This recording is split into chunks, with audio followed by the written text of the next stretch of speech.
Hey, welcome back to another Sunday video.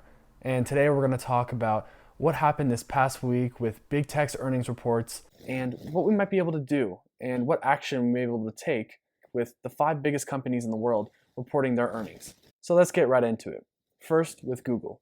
Google's revenue growth slowed from 41% to 6% as the economy and ad spend overall slowed. They missed on EPS, revenue, and YouTube revenue, but beat in their cloud segment, which was not the greatest report from Google, but is still better than Snapchat and other advertisers that took a far larger hit this week. They also came out with news about how they're going to shrink headcount and try to optimize for these tougher economic times ahead. And next we have Microsoft, who reported a smaller decline, but also stated in guidance that the next quarter will be kind of rough for PC demand and overall growth. But I think the main thing to take out of Microsoft's earnings report was their cloud growth and their overall growth. Their cloud business grew at 35%, and although that is decelerating from the past, it is still at a very heightened level. But I think with the overall trend of a lot of businesses moving their workload to the cloud, Microsoft will continue to have a tailwind for their cloud business, as well as AWS and Google. It seems as though they are guiding and setting lower expectations for the next quarter, as they cite lower PC demand and foreign exchange difficulties. Microsoft shares were also down around 5% this week after having a short rally on Friday. We also had Meta's earnings report, and their share price has just taken a tumble these past year from $370 at its highs now to under $100 this past week. And it seems the reason that this share price is tumbling is because of a weakening ad business, because of just the overall economy, as well as Mark Zuckerberg shoveling money into this Reality Labs business, which has yet to return any real capital to shareholders. And it's hard for a lot of institutional and retail investors to wrap their head around this whole metaverse future, especially since the technology is so early and we haven't really seen any compelling offerings yet.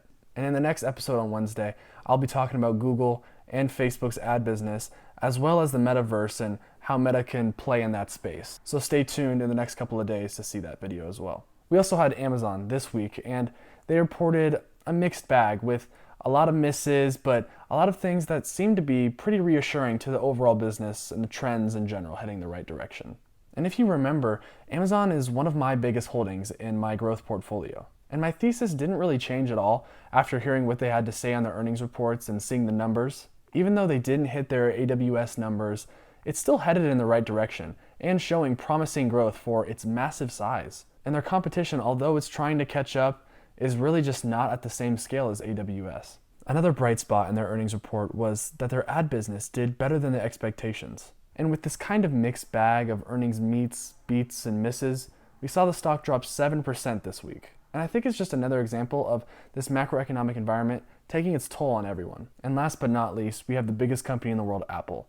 And they seem to be the only big tech company that was able to actually beat expectations and put out a solid report.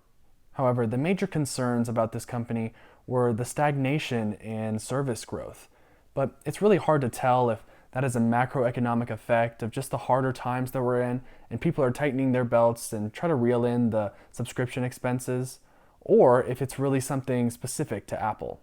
I will say though, they did raise their prices of many of their subscriptions, but that will not be reflected in this report and will most likely be reflected in the next two quarterly reports. So we'll have to see what happens and whether or not they can continue to grow their service revenue, because that's a big driver and a high margin business of theirs.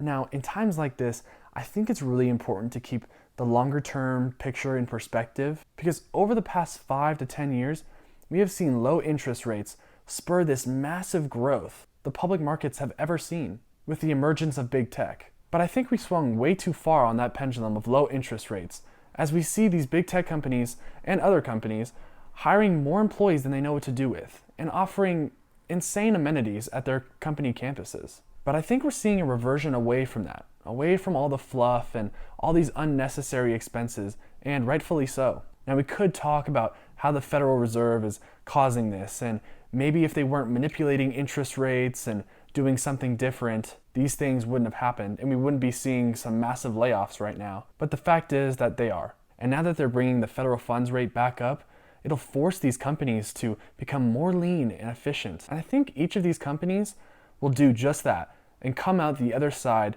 stronger than ever. And some may say that this is going to be the end of sustained growth for these massive big tech companies. But to those who'd say that, I'd ask, who is their real competitors besides each other? For example, could you imagine any other company besides maybe Nvidia coming out with a huge AR or VR mass market headset? I would say no. I think Google, Apple, or Meta are going to be the only ones able to really come out with something compelling, because no one has the means or the ecosystem or the massive R&D spend to really support that type of innovation. Another example of this is advertising. Now, when we get out of this rate hiking cycle, do you really think that companies are going to flock back to Fox and CNN? Again, I would say no. I think that they're going to go back to Google, back to Meta's family of apps, and to Amazon's e-commerce platform. And another example of this point I'm trying to make is cloud computing, with AWS being the huge monster in that industry. And Microsoft and Google are both growing rapidly and trying to catch up to Amazon. But is there any company that is really competing on the same level as these three in this market? I would say no again. And I could give more examples about their advantages in business software and smartphones. But I think the point remains true that these companies are not going anywhere. And whether or not we are in a recession right now, or whatever headwinds may come, like the Ukraine war or supply chain issues, I think that these near-term, short-term misses on earnings reports will only make for great comparables in year-over-year growth in the next 5 years to come. Of course, I don't have a crystal ball, and I don't know what's going to happen in the future. These companies, for all I know, could all go under. But my logic and reasoning leads me to think that that is not the most likely outcome. And what actually may happen is this is a great time to get in at cheaper prices with great companies that can offer superior market-beating returns with little amounts of risk. You just never know if it's one of those times where the market is mispricing these stocks and it's just a great time to get in. But only time will tell, so we'll see how my portfolio does.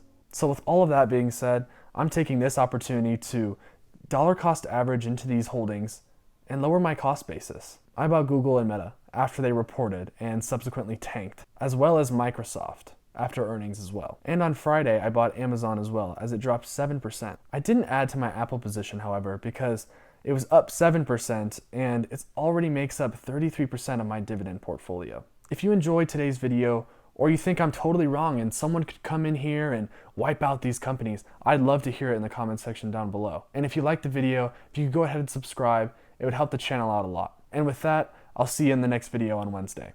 Have a good one.